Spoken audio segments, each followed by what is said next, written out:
Now that 2019 is coming to an end, I wanted to reflect on what I learned this year and share with you.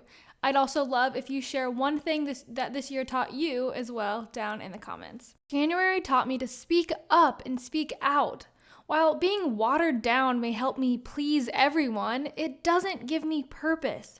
When you stand strongly rooted in your beliefs, those who need to hear your message will find you. February taught me to never forget where you came from, even if you don't love your hometown like me. Don't forget to check up on the ones you love. Family isn't always blood related, and we grow up and grow old so fast. So forgive the silly arguments and hug the ones you love. March taught me to take chances, make big leaps, and accept change. And I mean like really lean into change.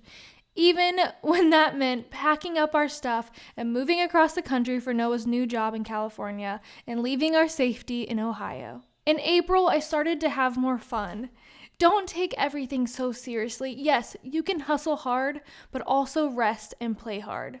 Bringing back childlike joy is a way to go. In May, I went within. We went to Bali and I met new friends from all over the world who taught me to be present. I listened to my gut, got really back into meditation, and I trusted the universe again. I also learned to stop freaking out and stressing over what I cannot control so I can finally focus on what I can control. Oh, and we got tattoos. In June, I realized that I can use my love of creativity to inspire others and that it's okay to figure out who you are. And I mean like experiment and try new things and new hobbies and new haircuts or new styles or whatever it is, even if you realize most of them aren't for you. In July, I learned to close chapters before I was ready.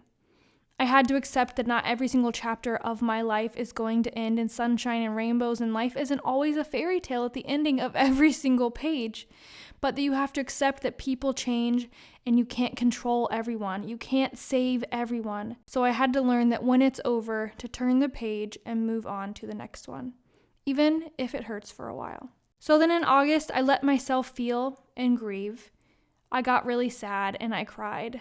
And I learned that I actually use TV and sugar as escapism. But thankfully, in September, I realized that marriage isn't just about finding who you're in love with and who you want to go get late night banana pudding with, but realizing that life will be tough sometimes, and it's nice to find someone worth going through the good and the bad with. So thankfully, in September, Noah helped me pick myself back up and put the pieces back together.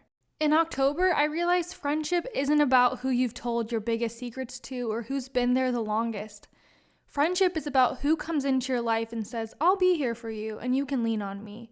And you tell them, I'll be here for you and you can lean on me. And you prove it to each other. In November, I connected with nature again. I realized that I stayed cooped up all the time and that I missed some of the same things that I fought so hard to get away from as a kid. The mountains, the crisp air, and a bit of quiet. And then in December, I realized I deserve to be here in this space, and a reminder that you deserve to be wherever you want to be as well. I was on the cover of Hope magazine, and I let myself ignore the imposter syndrome that came up, and I decided I deserved this. So if you have a dream, go after it. Don't keep waiting. I wouldn't say 2019 was my most successful year, but I will say it was my most transformative, and I think it was necessary.